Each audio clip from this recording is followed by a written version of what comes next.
The Democrats running for U.S. Senate, Congresswoman Jasmine Crockett of Dallas and State Representative James Talarico of Austin, have also attracted quite a bit of national attention, especially Talarico last week. His interview with Stephen Colbert and the surrounding controversy around it sparked a spike in the number of Google searches for him, and his campaign announced in the first 24 hours after all this went viral, he raised $2.5 million. At a rally Tuesday, Talarico criticized President Trump and the FCC. These are the same people who ran against cancel culture. And now they're trying to control what we watch, what we say, what we read. And this is the most dangerous kind of cancel culture, the kind that comes from the top. The University of Houston poll last week showed Crockett leading Talarico by 8 percentage points, 47% to 39%. The Real Clear Politics average of polls between January 10th and the 31st shows they are tied at 41% each. Talarico spoke last week at the University of North Texas in Denton before hundreds of people. At the time, he cast himself as the underdog. Talarico repeated his theme, criticizing billionaires and what he called their outsized influence on society. And I asked him about the state of the race. You spoke about Bad Bunny today and his Super Bowl. That's right. Is this going to be a permanent message on your campaign? How does this relate to your campaign? Well, I think the message of Bad Bunny's Super Bowl halftime show was that joy and unity and love are so much more powerful than hate and fear and division. And that's exactly the message of our campaign. We are bringing people together across all these manufactured divisions to change this country on behalf of working people.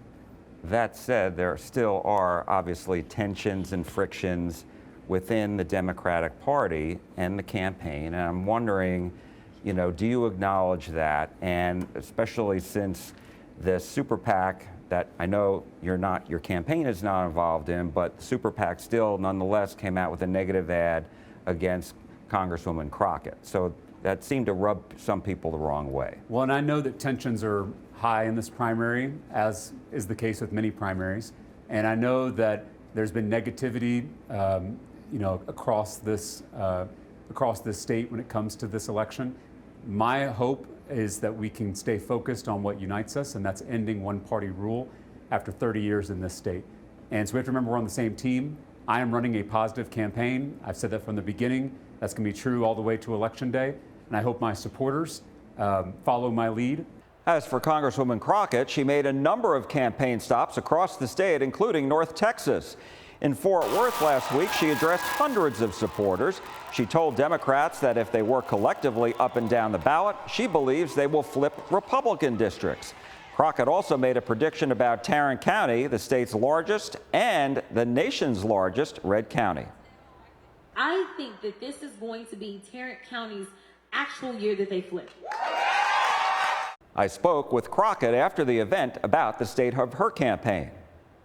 March 3rd is oh so close. Yes. What is your message to your supporters, and what are you doing to make sure that they go to the polls and vote? Yes, so we're keeping it exciting. I'm doing everything that I can to, number one, show up for them, engage with them, and continue to answer questions. I think from now until March 3rd, it is so important as people see this literally as a life or death situation, because it is. And so I think that I've got to show up just like we're here in Fort Worth right now. We want to make sure that we're showing up, we're answering questions, and people are hearing from me directly. It is just so refreshing to see how excited people are to vote. They're not just going in and saying, well, this is my civic duty, let me do it. They're excited, and they're on social media, and they're telling other people that they got to get out and vote. This is great, especially in Texas. A few days have passed now since the whole controversy between Stephen Colbert and CBS. Yes. And the Representative Talarico interview. And I'm wondering... And somehow I got caught in the middle of it, but yes. Yeah. Have you gotten an invitation to do an interview? And what do you make of this whole situation? No. So let me be very clear, because it seems like the internet went crazy. I received communication from the parent company stating that they never told Colbert that they couldn't air. Whether or not that happened, I don't know, because I wasn't privy to the conversation. What I can tell you is that I have not been in communication with the Colbert Show. And I know that they have my contact information because I've been on Colbert twice. I also will say that it is ridiculous that this is where this country is, in the sense that Brendan Carr has decided to cause all this confusion. That is what this administration does. We know that there has historically always been a carve out as relates to late night shows. I know last week, before all this happened, Representative Talarico cast himself as the underdog in this race. Given everything that's happened, do you still think that's the case? Because the Real Clear Politics average shows the polls in your race are tied. Yeah, I don't know about that particular poll, but I will say that at the end of the day, this is going to come down to turnout. It's about who can get their voters out. That, like, I don't take anything for granted. Whether a poll has me up, whether a poll has me down, I'm always going to run like I'm behind, because to me, that's the only way to win. You know, I will say that getting a $2.5 million injection of cash on one day, that doesn't put you behind. That is for sure. That puts you in a good position. And having a super PAC that is spending, you know, I don't know, I think at this point maybe $6 million against your opponent doesn't feel like an underdog situation either. But I'm confident in the record and the rapport that I have established with people. They know who I am. And right now in this moment, people know that they need a fighter in D.C. The reason that people are so upset with so many Democrats is because they don't feel like they've been fighting. They don't have to wonder, they don't have to question. They know who I am on the federal level when it comes down to fighting for what matters most to Texans.